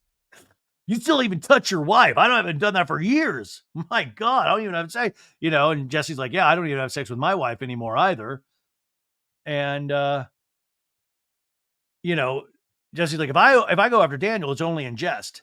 And Daniel was like, but I take it, maybe it's my fault that I'm don't do it, Daniel. Don't cry. I'm sensitive to these type of things. Like I don't have thick skin when it comes to friendships and brotherhood, stuff like that. Oh, you guys. And he's wearing a tank top while he's saying this. Jax puts his arm around Daniel, goes, I love you, buddy. And Jesse Lally like, here's the thing. You're an amazing dad. You're a better person. And Jack's like, you are, dude. You are. Jesse's like, you're an amazing man. And Daniel's like, for you to say that? I would expect that from Jax. All right, I'd expect it from Jason. But for you to say that, that means a lot because you are a douchebag. And Jack's like, I can't imagine my life with what you have. I'm going through a lot. I know you are, buddy. And Jesse's like, what are you going through? What are you going through? We come back from commercial. What are you going through? And Daniel's like, it's a lot. It's a lot of work. I'm up every 2 hours changing diapers, putting kids on boobs. I do it all. Jesse's like, does she respect that? She does, but I feel like, and then Jesse goes, they never do. And Daniel's like, yeah, they never give appreciation. You'll realize that, Jesse Lally says. To Jason. You'll realize that soon. You'll realize soon they'll never appreciate it. They'll never appreciate it. Daniel's like, no, don't say that. He's got a kid coming. Don't tell him the secret life of men. Oh, we're miserable. That they never do. Dark fucking stuff. This is what I'm talking about. Independent film, baby. Oh, women, they never appreciate it. They never. They say they do, but they don't. They want our downfall. Us men. We're big bear men. Jason Caperna's literally shitting himself, like, oh, what the fuck are you talking about, you guys? Daniel's like, yeah, don't, he's got a kid coming. Come on. And Daniel's like, it's a different time. Women just expect different things. Jackson's like, I'm going through the same thing. My wife wants another kid. I just don't know if I'm ready to do that. And Jesse goes, I want to have another kid so bad. She doesn't want to have one. She doesn't. They're all leaving out the fact, except for Jason and Danny, that like, we're also incredibly huge assholes. We're really mean to our wives. Daniel isn't mean to his wife, but like Jackson, I want a kid so bad. Well, be nice to your wife. Be nice to your wife. Maybe that would help. So they're just crying about, this is like a grown-up version of Stand By Me. It's weird. And Daniel's like, what does that say? What do you feel with that, Jesse? Jesse goes, I'm trying so hard. I think we're done. Me and Michelle. Something that the audience knew 9 weeks ago. In a talking head, he goes, I don't want my marriage to be ever. Can you imagine being 43-year-old single, raising a daughter? It's a lot to take in. She's not dead, man. You'll be raising her together just in separate locations and you'll both be happier. You already looked happier on Watch What Happens Live. And I know this is his life, so he's obviously very serious about it. But you'll find out that it's better. Like it's already like that kid probably can pick up on the insane amount of tension coming from both of you guys, right? Jesse's telling the guys, she went this way. I'm trying to make my way from her and she's running away even further. We do a flashback from 5 weeks ago. Him going, do you want this to work or don't you to work? I know I want it to work. And she's like, I don't know. And then 3 weeks ago, like, I'm going to a spiritual retreat. I'm just going to go with it. And Michelle's like, I hope that you can change your entire personality. And then 2 weeks ago, when we had the ayahuasca experience, he goes, I died, Michelle. I literally died. In a talking head, he goes, Isabella is all I care about, our daughter. Imagine not having her parents together. I'll be able to make my ex-wife feel guilty about that her whole life. Upside, right? But he's like tearing up in the talking head, really thinking about it. Daniel in this talk, he goes, today when confrontation happens, when conflict happens, I've always got your back, Jesse. Daniel being a good guy. And Jason goes, okay, when I invited all these guys on the baby moon, I didn't expect it to result in this cry session about how difficult it is to be a dad. I was thinking maybe that we could kind of like, I don't know, boost my confidence up, make me feel good about the fact that I have a kid coming. And it's kind of doing the opposite. This guy is so fucking well adjusted. I can't wait because he's well adjusted, but there will be a breaking point for Jason. It might not be this season, but there will be a breaking point. Trust me. Even if it's not like, there will be a breaking point. The cameras in reality TV does that to somebody. Now, Janet is ready to eat. She's like, what are these guys out there? So Janet comes out and Jesse Lally immediately to Janet goes, no, inside right now, please. Thank you. Men are talking. He doesn't say that, but that's the vibe. Men are talking. And she goes, all right, I'm out then. I'm not cooking for everybody. I'm being told to shush off. So you guys can cook. And then Jesse goes, I apologize. No, I'm done. She says, I'm exhausted. I'm done. And Jason's like, Janet. And they're like, Jason, go. And so Jason runs in. He's already been told that fatherhood is potentially miserable. And now his wife's mad at him. He's like, Janet, talk to me, babe. Talk to me. And she's going downstairs to the bathroom. Janet, just talk to me, please. No, don't shut the door. Don't do that. And Jax is upstairs going to Jesse, goes, don't shush. Come on, don't shush a girl. Don't shush like that. Jax fully yelling at his wife the entire trip so far, but like, come on, don't shush. And Jesse's like, well, yeah, maybe I shouldn't have yelled at her like that. You think? And downstairs, Janet's like, I'm cooking for 10 people. I'm exhausted. I'm starving. I'm pregnant. Brittany is passed out. Nobody else can cook except for Jasmine. I'm exhausted. And he goes, listen, we're just talking about like serious stuff, babe. People are crying outside. Okay, well, I want to cry. How about that? I'm exhausted and I'm doing all this shit. And he's like, oh, fucking assholes upstairs. And then the girls are out there just throwing meat on a grill. And he's like, babe, I was caught up in a conversation, Janet. And she goes, I understand, but like you have a pregnant wife who's starving and cooking. And instead of caring about everybody else's feelings, maybe think like, is she okay in there? Like, and he goes, you're 100% right. I'm sorry. I was wrong. Boom. Perfect. And Janet starts crying. She's like, and he goes, I wasn't thinking about you enough. I'm sorry. I love you. In a talking head, he goes, I hate to see Janet cry. I forgot to prioritize my pregnant wife who's here for our baby moon. And I'm sorry. I love you. And she's like, I love you too. Woo, intense. And he goes, you want me to bring you something to drink? Water? And she's like, yeah, bring the water. They're upstairs burning the shit out of these burgers. This poor Jason Caperna. Oh my God. But this is why, and like I said earlier, I don't have a child, but this is why I let's stick with like baby moon should be between whoever the two people that created the baby. Maybe that's what it's supposed to be about. So you don't run into these situations. Can you imagine you do a baby moon and you invite this Jax and Jesse Lally? You're just asking for trouble. So they're like just kind of eat, like making hot dogs and hamburgers. They're not sitting out to eat. They're just putting things on plates and eating around the kitchen. These people are starving. It's like Lost, like Yellow Jackets in there. They need food. And Daniel is like, oh, so, like just something really random. And Michelle Lally goes, I'm not your wife. You can talk to your wife that way, but I'm not your wife. And then, like, he didn't really, that part, I was like, wait, where is this coming from? And Nia's like, it's okay. Jax is like, whoever cooked all that, great job, girls. You guys did an amazing job, minus my wife, because apparently she's wasted. Janet comes back upstairs. She's not wasted. She was car sick. He's like, I'll be kind. All right, she's drunk. And then Jesse Lally is eating chiz dip over the bowl. Janet's like, why are you eating over the bowl, you weirdo? Nobody wants to eat whatever's coming out of your mouth in the bowl. And Michelle was like, yeah. I was like, how are you eating it like that? I love that Jax says thanks to all the women except my wife, who's drunk, who's wasted. She's not wasted. Oh, you ladies, you're real ladies. You're normal ladies. Not like my weirdo wife. And, they're like, no, Brittany just needs a few minutes. And Jack's like, she always needs a few minutes. Just let her ride it out. That's how I handle it. And they're like, that's how you work shit out? I don't know, man. She's not feeling good. What do you want me to tell you, man? What do you want me to tell you? How was she on the boat and how much was she drinking on the boat, ladies? No. I don't want to hear. Whoa, stop. I'm going to ask one time. Answer the damn question. How much was she drinking on the boat? And they're like, 0. No. And Brittany literally just jumps out of the door and goes, Jax, I can hear you. Everybody here has my back and you're my fucking husband and you're trying to throw me under the bus and make me look dumb. Trying to make me look like I'm a bad person. Every time I want to beck and call when you're not feeling good, fuck you. I'm your wife and you're trying to make me look bad in front of all these people? No, I'm not going to. Fuck you. Everybody knows I did not drink. Was I drunk? And they all shook his head. No, I had 2 fucking drinks. Fuck you, Jax. And Jax is like, that's why I asked. this Brittany just popped out of nowhere, man. I was like, whoa, shit. But also fuck Jax. Like, this is classic bullshit Jax behavior, right?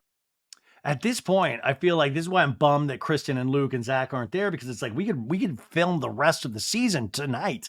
I feel like we got enough content at this Big Bear house. We could ride this out until the end of the season. Like, this is insane. Also, it is so funny to hear Jax get scolded by his wife, and then he's like, oh man, and he's wearing that number one guy in the group sweatshirt. Anyways, Nia goes in to check in on Brittany, and she's like, fuck him. And Jasmine's like, I told him, Brittany. No, I can hear. You think I want to sit in here and throw up all fucking night? No, we don't think that. And Jackson's out there. He's like, what do you want me to say? I'm not going to be in the bedroom every time we go out. Every time we go out, you're sick. What do you want me to do? And Jason's like, I don't know, man. And Brittany's like, I was throwing up in the toilet. He was yelling at me while I'm throwing up. And Jasmine's like, it has nothing to do with drinking. So what is it? Like, he's so worked out. I think you guys both need to have a conversation when you're both not, when you're both feeling great. He does this all the time to me. He puts me down. How many shots did he have today?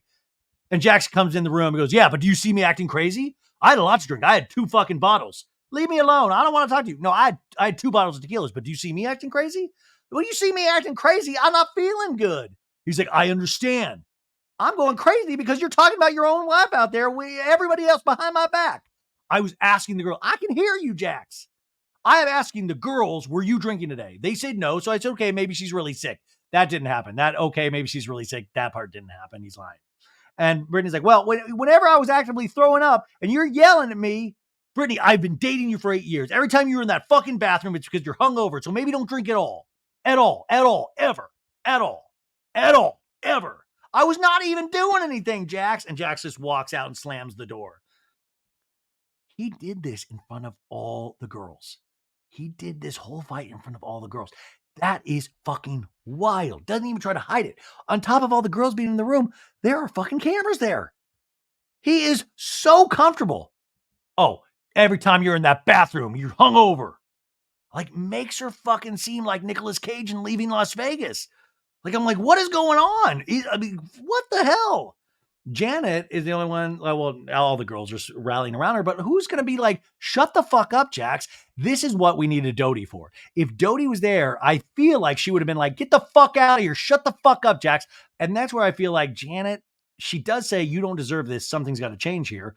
Very reasonable, smart, but we need somebody to fly off the handle at Jax. We need one of these women to go, shut the fuck up. Jax is like, every time we go out, this happens every time. He's bitching to the men. You're the only girl out of 10 girls that's throwing up? The only one? Come on. The girls are like, Michelle's like, this is a cause of stress. When you're internally, your body's trying to tell you to slow down and you need calm. You got a lot going on, Jasmine says. In a talking head, Jasmine's like, let's call it for what it is. She's not sick. She's sick of you. Boom, Jasmine. That's what she's sick of, she says.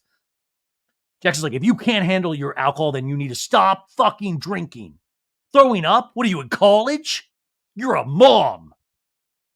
And then Jesse Lally goes, you don't need to call her out in front of everybody, though. Oh, Jesse. That's sad when you got like an equal douchebag saying like, you're being too much of a douchebag. And Jesse goes, I do. Because this is not the first time, Jesse. This has been going on for years. And you know what? Maybe I do need to call her out in front of other people because then maybe she'll get a fucking wake-up call. And the talking to her goes, I don't know what to do. I've tried to tackle the talking to her by herself. I've tried to talk to her mom. I don't know what else to do. I've done everything. Jason is like, whether or not this is a bug, it's irrelevant. And he's like, there's no bug. There's something wrong. She needs to drink this much to where she has to throw up. Brittany's like, I think I need to just try to go to sleep or something. I can wake up and feel good for tomorrow. And all the girls are like, yeah, do that. Let's do that. They're like, do you need a drink? No, they don't say that. In a talking head, Jax is like, I feel like Jax is sucking the life out of me, sucking away all my sparkle. How much more of this can I possibly take? Don't suck away this poor girl's sparkle. Brittany does have a certain sparkle about her. Do not suck that away. Oh, that breaks your heart when Brittany's like, he's sucking away all my sparkle. No. Spit that sparkle out, Jax. Put it back on her. Anyways, the women are all filing out. They're like, how's it going in there? And she doesn't feel good. Brittany's like, I'm starting to realize all the little things I've put up with for all 9 years of my life. Brittany's crying inside. Jasmine's consoling her. And she's like, I don't want to feel like this. Janet outside to Jax goes, can I be perfectly honest with you? If you say that I'm wrong, Janet, no, you can be right and she can be right at the same thing. I highly suggest therapy, Janet says to Jax. Jax takes off his hat. You can see his huge bald spot. No, you can't, but we know it's there. And he's like, oh, the old therapy again. I'm tired of people suggesting therapy. What is it about everybody suggesting therapy to me? Brittany, they cut to her. She's like fully crying. And she's like, I don't know.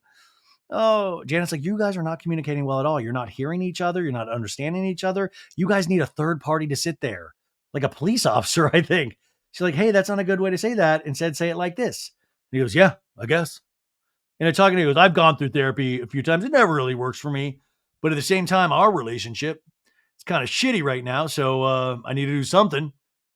Maybe Reiki. We could go back to that Reiki girl. He goes, I don't know, man. Brittany, back to her. Oh, there's so much pressure all the time. And Jasmine's like, it's hard, especially because it's him who's always expecting you to do everything. You know?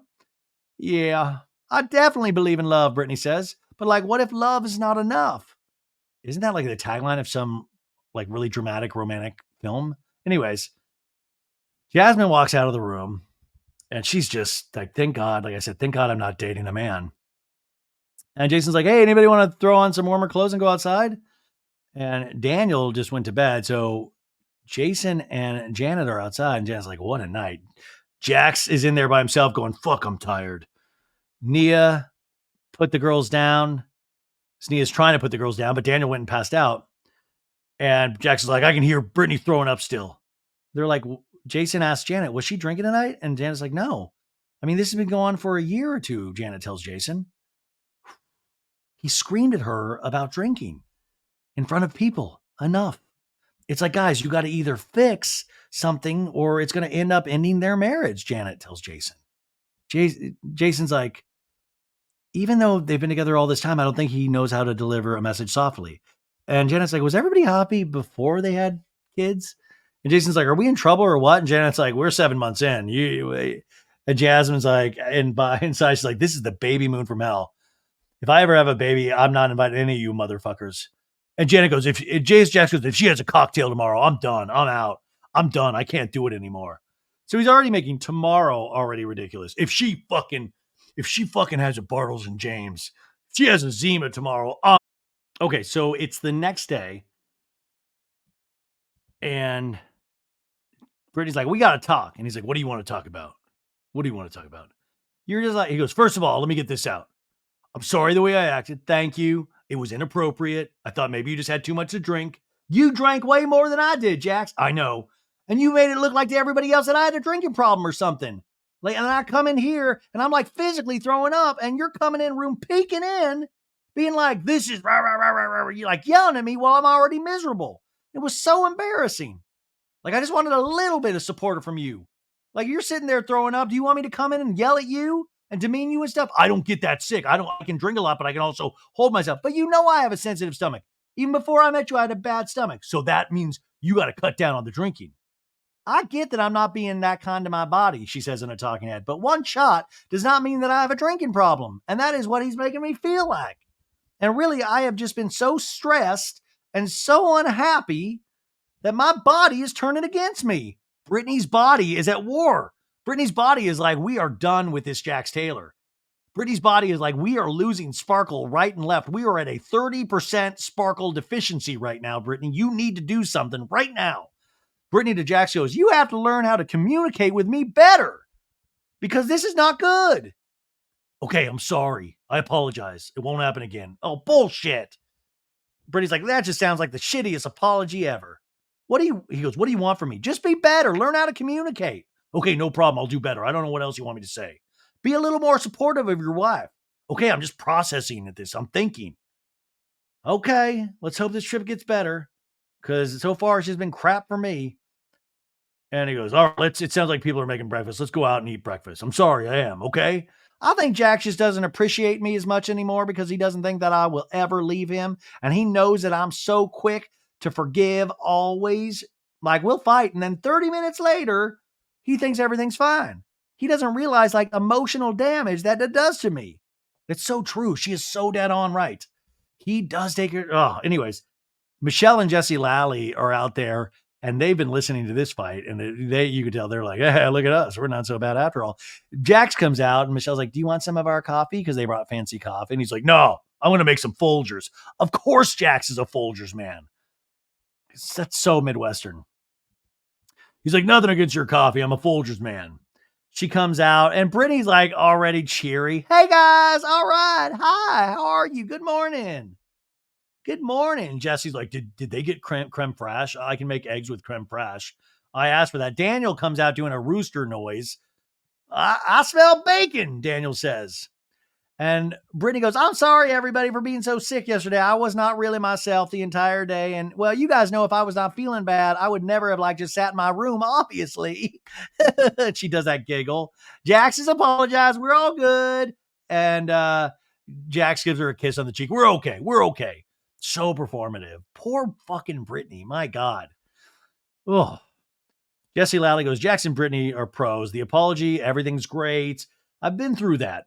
Putting something outside so everybody believes it, but there is nothing settled. Wounds are just being opened up, Jesse says, and I think it's a long road ahead. When you have Jesse Lally saying that, whoo!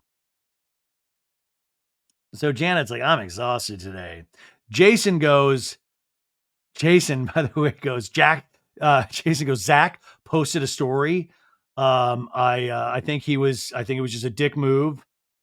And Brittany, we hear tell Janet goes, oh no, it was just a dick move. He's not going to pop up here. Don't worry. And Janet's like, I'm just exhausted. I know, it's okay. It's going to be fine. And we're like, and then Brittany immediately gets Janet off the exhaust and goes, your little outfit looks so cute on you. And Janet and I talking goes, last night I noticed that Zach posted on his Instagram story a black screen with a location tag saying that he's in Big Bear. Like hairs went up on the back of my neck, Janet says. I'm like, is he here? I'm wondering, is Kristen with him? Is he here to wreak havoc on my baby moon? And Janet's like, just posting that is shitty. And Brittany's like, it is shitty. And Jasmine's like, but don't let it ruin your whole trip. And Janet's like, I understand, but I know what his intention was. And Jasmine's like, trolling. And Janet's like, it doesn't feel like a friend thing, like I'm in Big Bear. It feels like reek, reek, reek, which is really funny. And I will say, the wreak havoc in Big Bear with Dodie and Zach, Janet has a right to be paranoid because that would be a classic Vanderpump Rules episode. So this is somebody that obviously has watched enough reality television, Janet, to realize. And Janet's like, yeah, he fucked my mind. I didn't really sleep at all last night. This Janet is on top of things, though. She's going over people's Instagram stories, and Zach knows it. Zach knows the game. Like, Zach's like, I know she's going to go through it, so I'll fuck with her. We cut now back to Los Angeles. We're over at Dodie's place, and Dodie's got this little spa day set up and welcomes Zach in. And, Zach is there to do a little Christian Dodie spa day. And Luke is fishing. And Zach's like, well, since he wasn't invited, like we weren't invited, so no Big Bear for us, Kristen says, but welcome to Kristen's spa day. And Zach's like, the spa day is almost like a day of actually, it's just a shit talking day, he says in a talking head. Let's be real. I'm not on this trip. She's not on this trip. We're just going to be focusing on she who shall not be named, the Janet. So they stick their feet on these warm water things. They're like, how you been since James May? Zach says. She's like, good. Thanks so much for helping with that. And Zach's like, I also love how Janet decided to tell Jax to come and tell us that we weren't invited to Big Bear instead of, calling us. And Kristen's like, yeah, we have been so good on working on our friendship. I thought we were in a great place. And for her to come up with all these excuses, we flash back to last week's episode with Janet on the phone, with Zach. And she's like, well, it kind of feels like you're feeling entitled to come to my baby moon. That's not the right attitude to come in with. And Zach goes, did you happen to see my Instagram story, Kristen? She goes, I did. That might be a little shady. He says, the level of petty is the perfect level for me, Dodie. And Zach's like, you know what? And Kristen's like, make him wonder. Hats off. Yeah, these are two pros. Woo! We're back to Big Bear. We got family lunch or dinner or breakfast served. Janet's like, how are the lallies today? And Jesse goes, yeah, so far no Zach sighting, like a grizzly. And Janet goes, when I called him, I said I was worried that it would be a bridge to Kristen for her to come and that would stress me out. To hear me say that this would stress me out and then either do it or post pretending he's doing is mean. Jesse in a talking head just rolls his eyes. He's not watching with binoculars, Janet, like he was just being petty to get in everybody's head, especially the girls, which he knew he would work. I love that Jesse's subtext there is like, because girls are stupid. It's so funny. It's so ridiculous. I love it so much. So we're back to Zach and Christian at spa day, and Zach's like, "Listen, I am joking, and if you want to take it that way, if you don't want to take it that way, that's on you. But like a true friend would see that and be like, that motherfucker, I'm gonna kick him in the balls when I see him. I could have done much worse than what I did. I restrained myself." In a talking head, he goes, "I've always said that I am petty with a purpose. I'm petty because you gave me a purpose to be petty." Kristen's like, we could have done this. We could have been near a pine tree taking a picture. And Zach's like, I almost made you do a faux photo shoot. Kristen in a talking head goes, if you want me to be petty, we will be petty. I will out petty them. I have trained Zach well. And Zach's like, you thought Kristen would be the crazy one, didn't you? Woo! Damn. Anyway, Zach says, this is way better than being in the forest right now. And Kristen's, ha ha ha ha ha ha. We cut back to Big Bear. And Jesse's like, Michelle gave me a hug from behind. She hasn't done that in 7 years. I feel like I'm going to get lucky tonight. And you tell Michelle's like, oh, shit. I shouldn't have hugged him from behind. And they're like, if you hear a knocking, if you hear a rocking, knocking, don't bother. If you hear a rocking, don't come knocking. And Janet's like, oh, it'll be all of 22 seconds. And they flash back to that game about, Jesse only being able to hold out for 22 seconds. And Janet reminds, like, she gave you 2 minutes. You gave yourself 22 seconds. So anyways, they're all laughing together, even though they're laughing at like miserable relationships. And Jason's like, hey, there's a couple activities going out. We can go fishing, paddleboarding. We can also go to a hike. I think I want to go to fishing. And Michelle Lally goes, I organized for me and you, Janet, to go paddleboard yogaing. And Brittany's like, that'd be so cute for you to do on your belly, though. And Jasmine goes, today we're actually doing a surprise baby shower for Janet. I'm so excited, but we have to hurry here up before Zach gets here, winking, because he's not getting. And she's like, I'm just kidding. Like, they all know he's not coming out except for Janet. She's actually paranoid about this. Janet's like, I'm going to nap too. And they're like, that's a great activity. So Janet went downstairs and the girls are like, we're not going hiking. We got to set up for this baby shower, right? And they're all laughing and hee. Janet's downstairs and we heard her just go, ugh. So the guys have went off fishing. They're fishing and they have like this fishing guide, Mike, Captain Mike. He's like, what up, guys? I'm Captain Mike. What up, Jax? Jax, great name, Jax. I'm Captain Mike. So they're off fishing while the ladies are setting up for Janet's surprise baby shower. Now, Janet only got 30 minutes of sleep the other night or the last night because she was so worried about Zach. So she's off sleeping. They're setting up.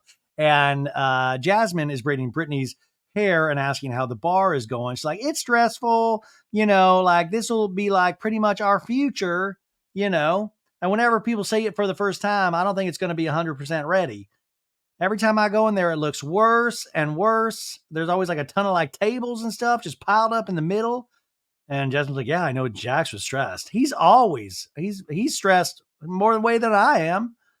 We're owners now, we got a lot of time invested. We got our reputations invested, but Jack said he didn't have money invested, right?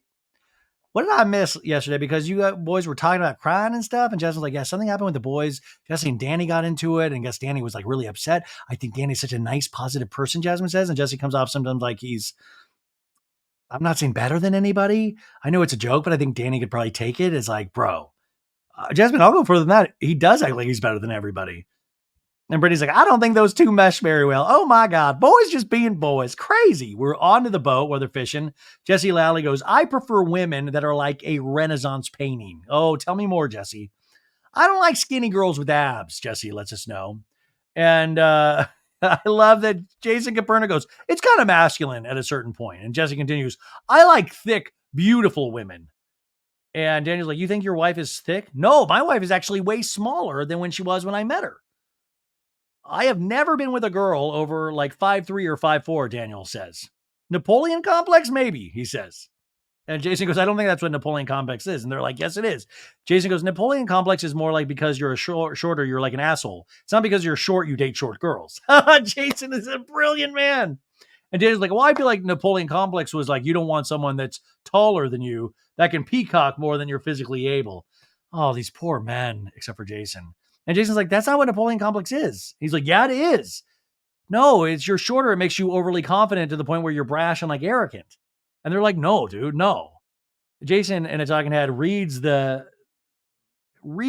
definition. It's like, yeah, it's perceived as a form of overcompensation for being physically small or short. And then they make Daniel read it in a talking head, and he's like, oh, okay, huh, interesting. Jesse Lally goes, I feel like you're completely full of shit because your wife wears the pants, and that's not somebody that's making you feel confident. And whoa, everybody's like, whoa. And Daniel's like, well, Jesse's like, he's happy, and Daniel's like, first of all, no. And Jack's like, but if you're happy, my wife wears the pants. And Jesse's like, I don't think your wife wears the pants, Jax. Every time she tries to put the pants on, you're like, put them down, and you get in a fight with her. I think you're being Jax with your wife. And Jack's like, what do you mean? Well, I think you're being difficult with her, Jax. If she says the sky is red, you say you're an idiot. He goes, I would never call my wife an idiot. I'm not talking about what you say, Jax. I'm talking about your response. I think you're a fighter. I think you've always been fighting. I think you've been fighting to prove yourself for a long time, Jax. And Jax is just taking this all in. He goes, and you don't need to prove yourself to your wife. I love this. Jax is like, get out of my brain, man. What are you doing? What are you talking about, dude? No. I love this. Jesse all of a sudden becomes like Confucius or like, I'll tell you something about you, Daniel. Now I'm going to move on to you, Jax. You've been fighting your whole life. I see it, you know? And Jax is like, oh, we're back. He's like, oh, at times, of course, but I reel it in. I'm aware of what I'm doing. I'm very aware of how I deliver things. Are you, Jax? And Ataka goes, am I causing this? Am I causing her to drink? Huh. I don't know. Huh. If that's the case, then we got a whole other issue. I like that Jackson's like, if that's the case, maybe she should leave me. Wink. That's why we came on this show. Let's hope it works. It's so weird. And Daniel goes, I hate to beat a freaking dead horse, but you need to get a third party. And Jesse goes, I think you guys are all asking the wrong party. And they're like, wrong person? What are you talking about? And Jesse's like, I'm literally in the middle of exactly. And Daniel's like, we're not asking you. And Jack's like, I'm never going to ask you for any marital advice. You're the wrong person. I love you to death, Jack says, but your marriage is on the fence too, to Jesse. And Jason's like, you just said two, Jax. And Jackson's like, I shouldn't have said that. My marriage is not on the fence. I shouldn't have said that. Jason and Ataka goes, in my opinion, Jax isn't being honest with us or probably with himself. I think he's convinced himself, oh, we don't hold grudges. Everything's fine. I mean, yeah, maybe in the 1950s, that's how people used to have their marriages. And, as a result, all of our parents were kind of messed up. But they're in a place where if it can't stay like this. This Jason Caperna, damn. So at some point, somebody needs to reverse that cycle. Jackson goes, I misspoke. I shouldn't have said my marriage is on the fence. My marriage is far from the fence, boys. My wife and I love my wife love each other to death. We don't believe in a divorce. We work through it. Okay, we work through it. We don't believe in quitting. Those are two different things. We don't believe in separation. We don't believe in any of that. It's not a religion. It's not a fucking religion, Jax. We don't believe in that. He goes, my wife's going to have to bury me in the fucking backyard. Well, she'll have to do what she has to do to get some peace. I will never go anywhere and she will never leave me. And Daniel's like, why would you stay together if you're talking about, he goes, first of all, she's going to have to bury me. We're going through a little bit of a hiccup now, right? Okay. Daniel in a talking head goes, no, Jesse in a talking head goes, I feel bad for Jax. I've been through it. I feel like Jax and Brittany are where me and Michelle were a year ago. They're in that phase of denial, Jesse says in a talking head. We flash back to Brittany and Jax hugging each other in happier times, kissing each other. Back to the soul gazing episode. Jesse's like, Jax, take a page of my book, bro. More flashbacks of them being snarky with each other or Jax being snarky to her. There's no reason to be sad. I can't even have an emotion. No, you can't. And then when he's slamming her phone down, turn it off. Jesus Christ, you're going to watch your kid cry 8,000 times? I'm sorry. Oh my God, I'm sorry. Jesse Lally goes, you better read the signs. Make the changes that I made too late. So he's the ghost of Christmas future. Daniel goes, Jax, that's not a quality of life. That's not a good marriage. And the music comes in, and the song is, I will save you if you're not being honest, babe. And that's where we end this episode, right? Ooh. Next time on The Valley. And we're on that boat talking to Jesse about getting back to square one with Michelle. We have Brittany talking to Michelle, going, do you hope it'll work out with you and Jesse? And Michelle goes, not really. And then Jax in another scene saying that his wife would never leave, ever.